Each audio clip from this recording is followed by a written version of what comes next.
Let me tell you what arrogance smells like. It reeks of expensive perfume masking the rot of those who steal the work of others. They thought I was just a quiet drone they could easily trample. When the chief executive officer's daughter put me on an auction block as a cheap joke, she unknowingly handed me the microphone to narrate her own downfall. Listen carefully. Vengeance is best served cold, heavily calculated, and accompanied by undeniable audit statements. Hello to the wonderful audience of Boss Revenge Stories. YouTube has unfortunately disabled our monetization, leaving us without the budget needed to keep operating. If you enjoyed today's story, please consider supporting us with just $1 by scanning the PayPal QR code on the screen or clicking the PayPal link in the description or comments, so we can pay our staff for their livelihoods and continue creating these stories for you. My name is Isla Rivera, and I am 32 years old. By title, I am a senior systems architect at Axiom Dynamics, a rapidly ascending tech conglomerate specializing in virtualization software. By reality, I am a ghost in a machine built on a toxic, parasitic corporate culture. We build the architecture of tomorrow, yet the executive floor operates like a feudal kingdom where the brilliant are enslaved to elevate the incompetent. Tonight is our annual charity gala. The ballroom is a suffocating display of excess, draped in gold silk and dripping with crystal chandeliers. There are exactly 500 guests in attendance, mostly venture capitalists, board members, and executives wearing custom-tailored suits that cost more than my annual rent. The air is thick with the smell of roasted duck, expensive champagne, and unearned arrogance. Standing center stage, bathing in the adulation she has never once had to work for, is Morgan Vance. She is the Chief Executive Officer's precious daughter, freshly appointed as our new Director of Innovation. It is a laughable title for a woman who could not distinguish a simple Python script from a grocery list. Yet, there she stands, holding a diamond-encrusted microphone, flashing a bleached white smile as she commands the room. I am sitting at the darkest table in the back, nursing a glass of sparkling water, wishing only to blend into the shadows. But Morgan thrives on cruelty masked as corporate bonding. And now, for our most exciting charity lot of the evening, Morgan announces, her voice echoing through the massive speakers. We all know our engineering department works so hard in the dark, so I thought, why not bring one of our brilliant cave dwellers into the light, ladies and gentlemen? I give you the ultimate nerd makeover. Before I can even process the words, a blinding white spotlight violently cuts through the dimly lit room, pinning me to my chair. The massive digital display behind Morgan flickers, and suddenly, my face is magnified for 500 pairs of eyes to scrutinize. They have used my security badge photo. No makeup, tired eyes, hair pulled back into a severe bun. The contrast between my exhausted, unpolished reality and the glittering gowns surrounding me is stark, deliberate, and humiliating. The room erupts into a chorus of patronizing laughter. Men with silver hair and luxury watches turn in their seats to point and chuckle. Women in designer dresses cover their mouths, whispering behind manicured hands. I am forced to stand up under the searing heat of the spotlight. The light is so bright it stings my retinas. But I do not blink. I do not cry. I look out into the sea of laughing faces, and my eyes are as dead and cold as a frozen lake in the dead of winter. They expect me to crumble. They want me to flush red with shame, to lower my head, to play the role of the pathetic subordinate so they can feel like benevolent gods. Let us start the bidding at $500. Morgan cheers, practically vibrating with vicious delight. Who wants to buy our lovely architect a new wardrobe and, let us be honest, maybe some social skills? Plus, the winner gets her as a personal assistant for 1 full week. Think of the coffee runs. The bidding becomes a chaotic symphony of wealthy men tossing money like breadcrumbs to a pigeon. $1,000, shouts the vice president of marketing. $2,000, echoes a senior partner from our legal firm. Finally, the voice of Greg stands out. Greg is a horrendous middle manager from the sales division, a man whose entire career is built on stealing credit and cornering female interns by the water cooler. He stands up, raising his glass of scotch high into the air. $5,000, Greg bellows, looking directly at me with a sickening, predatory grin. I have some very special filing tasks I need done, and a lot of coffee that needs fetching. Sold for $5,000 to Greg? Morgan squeals, slamming a wooden gavel against the podium. The ballroom shakes with thunderous applause. They are clapping for Morgan's supposed charity and Greg's supposed generosity. They are clapping for my public degradation. I remain standing. The spotlight still burns against my skin. Slowly, deliberately, I let the edges of my mouth curl into a faint, almost imperceptible smile. As the laughter swells to its peak, my gaze drifts upward, past the cheering executives, past Morgan's triumphant face, and settles directly onto the small black dome of the security camera, tucked quietly into the upper right corner of the ceiling. It is the same camera, connected to the same centralized security grid, that I silently hacked and gained full administrative access to at exactly 3 o'clock this afternoon. They think they have bought a week of my life for $5,000. They do not realize I have already taken the keys to their entire kingdom. The foundation of this entire charade was laid exactly 6 months ago. That was when Project Vanguard was born in the quiet isolation of my cubicle. Vanguard was a revolutionary virtualization framework, a complex labyrinth of algorithms I had spent endless nights coding from scratch. It was my masterpiece, designed to optimize server loads by over 40%. I had drafted the final architecture and submitted it to my direct supervisor. 2 days later, Morgan Vance stood before the board of directors, presenting a sleek slideshow with my exact schematics, proudly claiming Vanguard as her own visionary brainchild. The theft was absolute and breathtakingly brazen. The normal reaction would be outrage. A naive employee might have marched down to human resources to file a grievance, or perhaps hired a lawyer. But I knew better. In a corporate monarchy like Axiom Dynamics, human resources does not exist to protect the employees. They exist to protect the chief executive officer and, by extension, his darling daughter. If I had complained, I would have been quietly terminated for a fabricated performance issue, and my code would still be theirs. So, I smiled. I congratulated Morgan on her promotion to Director of Innovation, and I went back to my desk. Then, I wrote a ghost protocol. It was a dormant, undetectable string of code buried so deep within the core architecture of Vanguard that not even the most seasoned auditor could find it. It was a silent backdoor, waiting patiently for my command. Now, returning to the present, that public humiliation at the gala has proven to be the perfect cover. My punishment for being auctioned off is a week of serving as Greg's personal assistant. Greg is exactly the kind of man who believes a woman carrying a tray of coffee is virtually invisible. On Tuesday morning, precisely at 10 o'clock, I deliver his iced latte with 2 pumps of vanilla. As expected, Greg is busy flirting with a new receptionist down the hall, leaving his office door wide open and his desktop computer completely unlocked. I slip into his leather chair. The warmth of his body is still lingering on the seat, which disgusts me, but my fingers are already flying across his keyboard. Greg's mid-level management credentials give me just enough internal clearance to reach the outer firewall of the finance department's servers. From there, my ghost protocol does the heavy lifting. I execute a script I prepared over the weekend, tunneling silently through the highly classified financial database using Greg's network identity. If any automated security alarms are triggered, the cyber defense team will see Greg's terminal as the malicious actor, completely shielding my involvement. The tension is palpable. I am acutely aware of every second ticking by, listening for the sound of Greg's heavy shoes on the carpeted floor outside. The financial data unfolds before my eyes, like a detailed map of a massive criminal syndicate.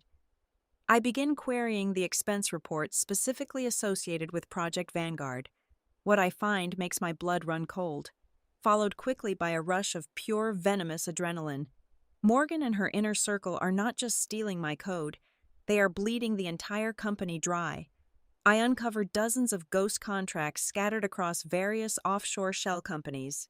These dummy corporations are billing Axiom Dynamics hundreds of thousands of dollars every single month for supposed third-party consulting fees, cloud storage expansions, and interface testing for Vanguard.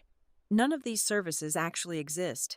They are siphoning millions of dollars directly into their own pockets, using my stolen project as the ultimate smokescreen to mask their grand theft. I navigate deeper into the corporate ledger, tracing the approval chain to see exactly who is authorizing these massive, fraudulent payouts. Morgan cannot approve funds of this staggering magnitude alone. She absolutely needs a senior executive to sign off on the budgets. I pull up the digital signature attached to a fake invoice for $250,000.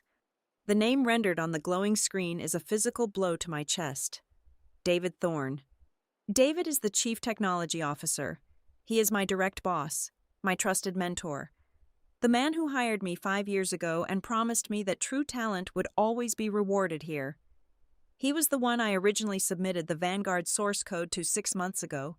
I stare at the monitor as the ugly pieces snap violently into place. David did not just turn a blind eye when Morgan stole my life's work. He actively facilitated the entire transaction. He handed her my code on a silver platter, and in exchange, she gave him a lucrative cut of the embezzlement scheme and a massive grant of unvested stock options straight from her father's desk. A lesser woman might have broken down right there in Greg's dimly lit office. A lesser woman might have felt the crushing weight of utter betrayal and surrendered to the sheer scale of the corruption surrounding her. But as I sit there, engulfed in the stale stench of Greg's cheap cologne, I do not feel despair. I feel absolute, crystalline clarity. I am surrounded by vultures, trapped in a company where every smiling face hides a poisoned dagger. My fingers resume their movement with ruthless precision. I do not alert anyone. I do not storm into David's office demanding answers. Instead, I begin quietly cloning every single ledger, every fake invoice, and every damning digital signature. I download the entire paper trail of their conspiracy into a heavily encrypted, partitioned drive on my secure offshore cloud server. I am meticulously gathering the fuel. I am weaving their stolen millions, their fake contracts, and their staggering hubris into an inescapable digital time bomb. I close the terminal, thoroughly wipe the system access logs, and place Greg's iced latte exactly where he left it.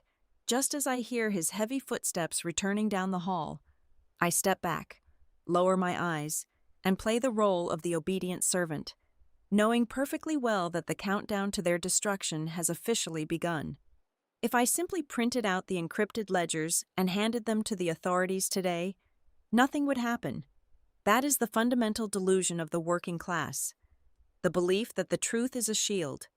In the world of high finance and corporate dynasties, the truth is merely a minor inconvenience easily suffocated by highly paid defense attorneys and aggressive public relations campaigns. The chief executive officer would instantly deploy an army of legal sharks to classify my documents as fabricated cyber terrorism. They would tie me up in litigation for the next decade until I was bankrupt and thoroughly discredited. No, dropping a bombshell behind closed doors was never the objective. I needed Morgan to drag her own coffin into the town square and eagerly nail the lid shut while the entire world watched. To hunt a predator, one must exploit their most primal instinct. For Morgan, that instinct is a desperate need for unearned validation, combined with a terrifying incompetence. I wait exactly 48 hours after my discovery in Greg's office before I initiate the next phase. Sitting in my cubicle on a gloomy Thursday afternoon, I send a discreet ping to the ghost protocol sleeping inside the Vanguard architecture. I do not crash the system. That would be too obvious and might invite an external cybersecurity audit. Instead, I trigger a microfracture within the load balancing algorithm. It is a brilliant little glitch. It causes the software to exponentially throttle processing speed during high-capacity simulations, essentially making the entire virtualization framework freeze up entirely when pushed past 80% capacity. The fallout is beautifully instantaneous. Within 3 hours, the beta testing servers grind to a pathetic halt. The timing could not be more perfect, as major venture capital investors are breathing down the board's neck, expecting a flawless launch in less than 2 weeks. Panic ripples through the executive suite like a viral infection. These are men and women who speak fluently in profit margins, synergy, and market disruption. But when faced with a catastrophic software failure, they are utterly powerless. They cannot negotiate with a broken string of code. Morgan is absolutely terrified. She is the public face of Vanguard. If the project fails to launch, her carefully curated image as a tech visionary shatters, and the investors will demand an immediate forensic analysis of the project's development timeline. That analysis would mercilessly expose her complete lack of contribution. At 5 o'clock on Friday evening, my desk phone rings. It is Morgan. Her voice strained and stripped of its usual haughty veneer. She summons me to her corner office, strictly off the official calendar. When I walk in, the blinds are drawn tight. She is pacing frantically behind her massive oak desk, chewing aggressively on her perfectly manicured thumbnail. "Isla, we have a massive problem," Morgan says, attempting to sound authoritative but failing miserably. "The Vanguard beta environment is crashing.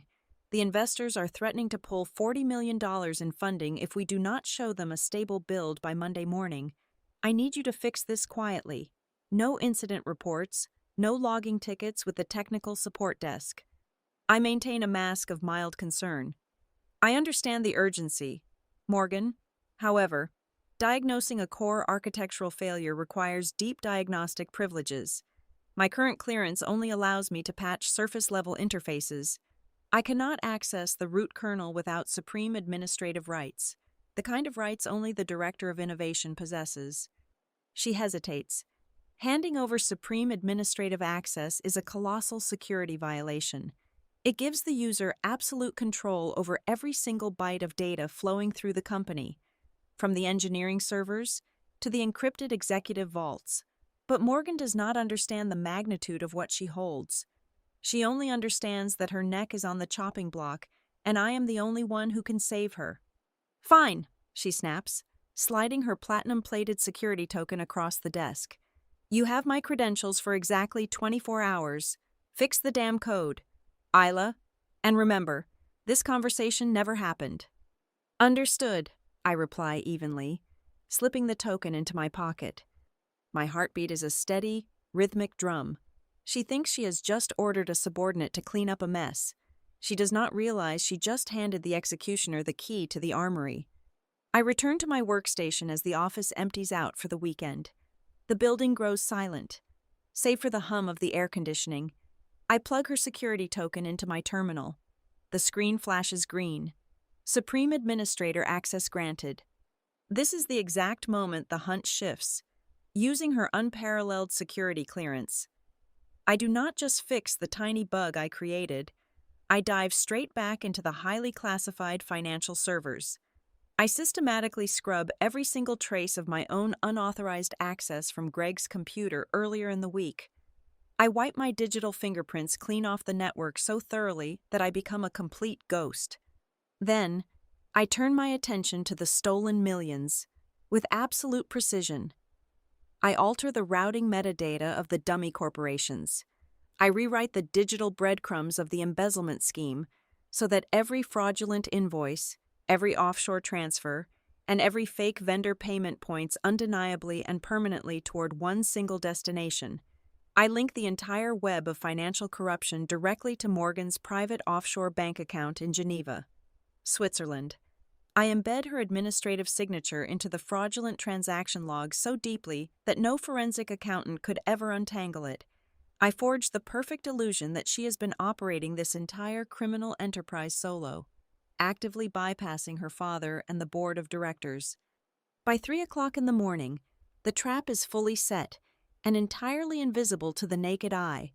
But a trap is useless if nobody is watching when it snaps shut. I pull out a prepaid, untraceable encrypted smartphone I purchased with cash 3 months ago.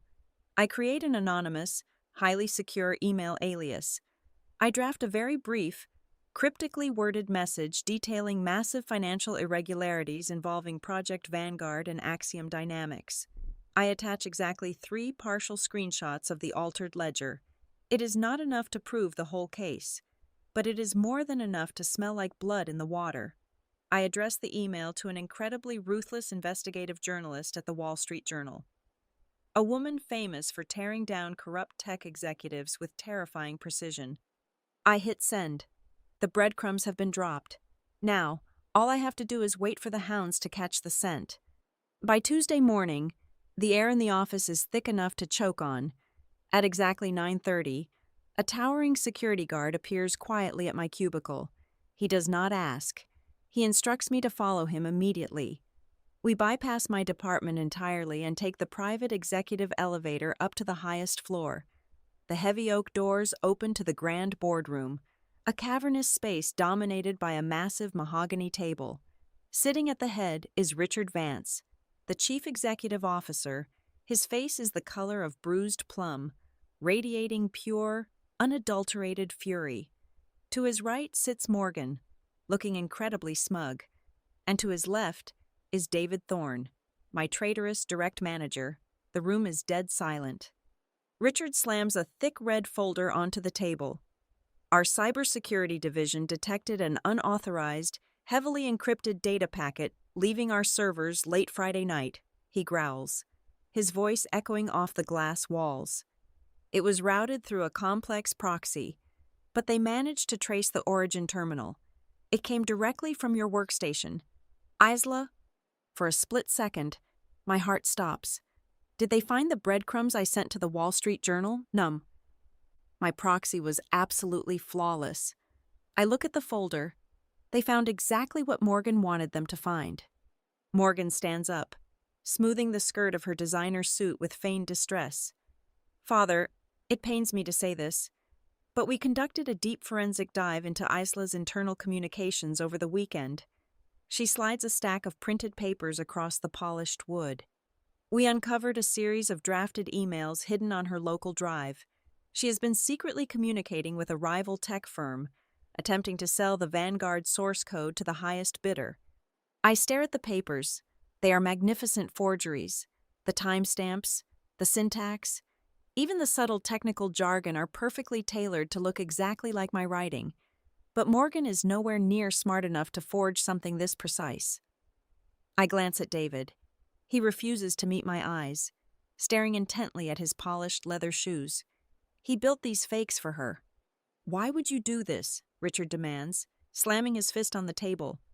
We gave you a spectacular career. We gave you a home. It is entirely obvious. Father, Morgan interjects smoothly, feigning sympathy. She has been harboring deep, irrational resentment since the charity gala. She felt humiliated by the auction. This is her pathetic attempt at petty revenge. She wanted to sabotage the Vanguard launch to get back at me. This is the crucible. If I defend myself, if I point out the glaring logical fallacies in their forged evidence, they will immediately terminate my access, seize my personal devices, and perhaps even call the federal authorities right now. I need them to keep me on the payroll just a few days longer. I need them to feel absolutely, unquestionably victorious. So I shatter. I let my shoulders collapse inward. I force my breathing to become shallow and ragged. I bite the inside of my cheek hard enough to draw copper-tasting blood, letting the sharp physical pain push real tears to the corners of my eyes. I am so sorry, I whisper, my voice trembling violently, as if I am suffocating under the weight of my own guilt. I bury my face in my trembling hands, letting out a pathetic, broken sob. I did not mean to. I was just so angry. The spotlight, the auction, everyone was laughing at me. I felt so small. I peek through the gaps in my fingers. The transformation in the room is instantaneous and terrifying. The thick tension evaporates, replaced by overwhelming, sickening superiority. Morgan leans back in her expensive leather chair, a triumphant, cruel smile stretching across her face. She has won. In her mind, the brilliant, dangerous engineer has been successfully reduced to a weeping, emotional wreck. Absolutely pathetic, David mutters, finally looking up with a look of sheer disgust. Richard sighs, rubbing his temples in extreme annoyance. We cannot afford a massive public scandal right now. The global launch is this Saturday. If we hand her over to the authorities today, the press will inevitably dig into the security breach, and the major investors will panic. Morgan nods eagerly, leaning forward. Keep her contained. Father, we strip her of all remaining network access, confine her to the lower basement archives, and let the global launch proceed flawlessly. On Saturday night, right after the presentation, we officially fire her and press federal charges. If any rumors about a data leak ever surface, we present her as a rogue, disgruntled employee. She is the perfect scapegoat. Agreed, Richard says coldly, his eyes filled with contempt. Get out of my sight, Isla. I stumble out of the boardroom, keeping my head completely bowed, my shoulders shaking with fabricated sobs until the heavy elevator doors slide shut. The exact moment I am alone in the steel box. My tears instantly dry. My posture straightens, my spine turning back to steel. The weeping victim vanishes into thin air, leaving only the architect. They thought they had outsmarted me. They thought stripping my network access would render me entirely powerless, but they forgot one crucial detail. I do not need the network anymore. I already have everything I need. At 11 o'clock that very night, a relentless, freezing rain washes the empty streets of the city. I am sitting in the shadowed corner booth of a deserted 24-hour diner on the absolute edge of the industrial district. Across from me sits an older man wearing a nondescript gray trench coat. He is Marcus Sterling, the chief executive officer of Nexus Core, our largest and most ruthless competitor in the global virtualization market. Marcus slowly stirs his black coffee, his sharp, calculating eyes studying my face. You took a massive risk reaching out to my private, encrypted line. Miss Rivera, Axiom Dynamics is practically throwing a parade this weekend for their new flagship software. What could you possibly offer me that is worth a midnight meeting in this miserable dump? I reach into the deep pocket of my coat and pull out a sleek, unmarked silver flash drive. I place it gently onto the sticky diner table and slide it across the worn surface toward him. Vanguard is a spectacular illusion. Mr. Sterling, I say, my voice perfectly steady, stripping away any trace of the crying girl from this morning. It is built upon a deeply fractured foundation. That drive contains the exact architectural roadmap of a fatal, unpatchable flaw embedded deeply within their core processing engine. The moment Vanguard attempts to sync with enterprise-level servers holding over 100 terabytes of data, it will not just crash, it will completely corrupt the host systems permanently. Marcus stops stirring his coffee. His eyes widen slightly as the sheer magnitude of what I am saying sinks in. If this is true, Axiom Dynamics is about to sell a digital plague to the biggest financial institutions in the world. Their legal liability would be astronomical. It is completely true, I reply softly, a ghost of a smile touching my lips. And I have detailed the precise external input command required to trigger that collapse. All you have to do is have your engineering team run a simulated massive stress test against their open application programming interface during their live demonstration this Saturday. Marcus picks up the flash drive, his fingers grazing the cold metal. Why are you handing me the ultimate weapon to execute your own company? I lean forward, the dim, flickering neon light from the window catching my eyes. Because the people running Axiom Dynamics believe they own my mind. They believe they can steal my work, forge my ruin, and use me as a human shield to protect their own profound corruption. I am not executing my company, Mr. Sterling. I am simply removing the safety net from the high wire they are already walking. He smiles, a slow, predatory grin that tells me everything I need to know. He slips the drive into his coat pocket. We do not shake hands. We do not say goodbye. I simply stand up, leave a $5 bill on the table for my untouched tea, and walk out into the freezing, pouring rain. The board of directors thinks they have written the perfect script for Saturday night. They have absolutely no idea I have already rigged the entire stage to explode. Saturday evening arrives, cloaked in an electric, suffocating anticipation.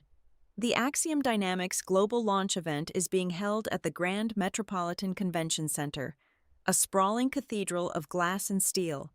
The sheer scale of the production is staggering. Over 3,000 industry experts, venture capitalists, Tier 1 journalists, and global partners have packed into the main auditorium. The air hums with the low murmur of anticipation and the dazzling glow of countless digital screens. It is a monument to corporate vanity, entirely funded by the stolen millions I meticulously traced just days ago. I am sitting in the very last row, shrouded completely by the shadows of the mezzanine overhang, while the executives and board members are seated in the brightly lit premium section at the very front, sipping champagne and congratulating themselves. I am completely invisible. I am holding a simple glass of cold mineral water in my left hand. The condensation drips slowly down my wrist, freezing and grounding me. In my right hand, resting quietly in my lap, is my encrypted phone. The screen is dark, but a single, lethal command prompt is queued up and waiting. My right thumb hovers exactly half an inch above the glass. I do not feel anxious. I do not feel vindictive. I feel the absolute terrifying stillness of a storm just before the sky rips open. The stadium lights dim to a dramatic, pulsing purple. A heavy bass drops from the massive speaker arrays, vibrating through the floorboards. The crowd falls silent. Morgan Vance steps out from behind the velvet curtains. She is wearing a stunning custom-made scarlet silk gown that probably cost more than my entire college tuition. The spotlight tracks her every movement as she glides to the center of the stage. She looks like a conquering queen returning from a triumphant war. She holds a wireless microphone, her face projected onto the colossal 40-foot digital display behind her. Her smile is blinding, polished, and entirely devoid of genuine substance. She is preparing to deliver the performance of her life.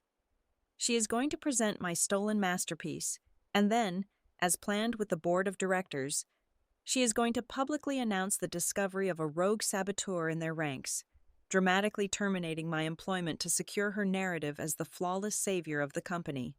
Welcome, everyone, to the absolute future of virtualization technology, Morgan begins, her voice echoing perfectly through the pristine acoustics of the hall. For the past 6 months, I have poured my entire soul, my late nights, and my deepest passion into creating a system that will redefine how the modern world processes data. We called it Vanguard. The crowd breaks into enthusiastic applause. I take a slow, deliberate sip of my mineral water. Morgan paces the stage, gesturing gracefully. She speaks of innovation. She speaks of synergy. She speaks of the tireless dedication required to be a visionary. Every word falling from her lips is a meticulously crafted lie, polished by a public relations team and paid for by fraudulent offshore consulting fees. But true innovation does not happen in the dark, Morgan continues. Raising her hand toward the massive screen behind her, the display shifts, revealing a giant, glowing, golden button with the word "Launch" written across it in bold letters. It requires stepping into the light. It requires absolute transparency and the courage to push the boundaries of what is possible. Ladies and gentlemen, I give you the dawn of a new technological era. She turns her back to the audience. She raises her perfectly manicured hand. She is basking in the deafening roar of the crowd, the flashing bulbs of 100 cameras, the absolute peak of her unearned glory. She presses her hand against the giant golden button. At that precise fraction of a second, sitting entirely unnoticed in the suffocating darkness of the last row, I gently press the enter key on my phone. The massive digital display behind Morgan does not play the sweeping orchestral promotional video they spent $500,000 producing. Instead, the screen violently glitches. The golden colors warp into a harsh, glaring, binary red and black. A massive error code flashes across the 40-foot screen, followed instantly by a sprawling, undeniable cascade of raw financial data. The entire audience gasps in unison. The silence that follows is so profound it is deafening. Displayed in towering, high-definition resolution are the exact Swiss bank statements I extracted. millions of dollars in stolen funds, traced explicitly to Morgan's personal offshore accounts. Next to them, the forged dummy contracts from the fake vendors are projected side by side with internal Axiom Dynamics invoices, bearing the authorization signatures of the Chief Technology Officer. Morgan freezes. She stares up at the screen, her mouth opening and closing like a suffocating fish, her scarlet dress suddenly looking like a gaping wound. Before anyone in the control booth can even attempt to cut the power, my ghost protocol hijacks the massive speaker arrays. It is not the upbeat promotional music, it is an audio file. It is a security recording I quietly pulled from the executive suite cameras months ago, enhanced and amplified to shake the very foundations of the building. Morgan's own voice, sharp and entitled, blasts through the auditorium at deafening volume. David, I do not care if Isla wrote the entire architecture, the recorded voice of Morgan sneers from the speakers, echoing viciously off the high ceilings. Just scrub her name off the source code and put mine on the presentation, and authorize that extra $400,000 to the Geneva consulting firm by Friday. Father will never look at the Vanguard expense reports if I am the one presenting them. I lean back in my chair. The water in my glass is perfectly still. The stage is set. The truth is entirely blinding, and the execution is flawlessly underway. The auditorium erupts into an absolute, unmitigated catastrophe. The polite, hushed atmosphere of the corporate elite shatters instantly, replaced by the deafening roar of 3,000 overlapping voices in pure panic. Journalists are practically climbing over each other, frantically speaking into their recorders and snapping thousands of photographs of the damning financial ledgers illuminating the massive 40-foot screen. Down in the premium front row, Richard Vance leaps out of his seat. His face is completely drained of blood. He violently grabs a passing sound technician by the collar of his shirt. "Cut the power!" Richard screams, his voice cracking with desperation. "Shut down the entire grid right now. Pull the physical cables if you have to." The terrified technician speaks rapidly into his headset, then looks back at the chief executive officer with absolute horror in his eyes. "We cannot. Sir, the central building management system is completely locked out. Every digital interface is rejecting our supreme administrative override codes. The mainframe is running an automated loop that we cannot break. My ghost protocol has successfully severed the digital nervous system of the convention center. The doors, the lighting rigs, the projection arrays, and the audio systems are trapped in an unbreakable digital vault. Morgan remains entirely frozen on the center stage, the glaring red and black light of her own financial crimes washing over her stunning scarlet gown. She looks incredibly small, entirely stripped of the arrogant armor she wore just moments ago.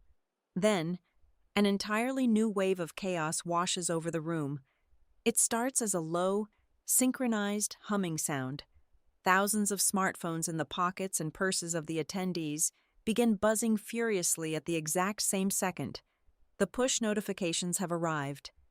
Precisely as I planned, the Wall Street Journal has just published their explosive investigative piece online. The headline is absolutely ruthless. It details the massive embezzlement scheme, the offshore accounts, and the fundamental lies backing the Vanguard project.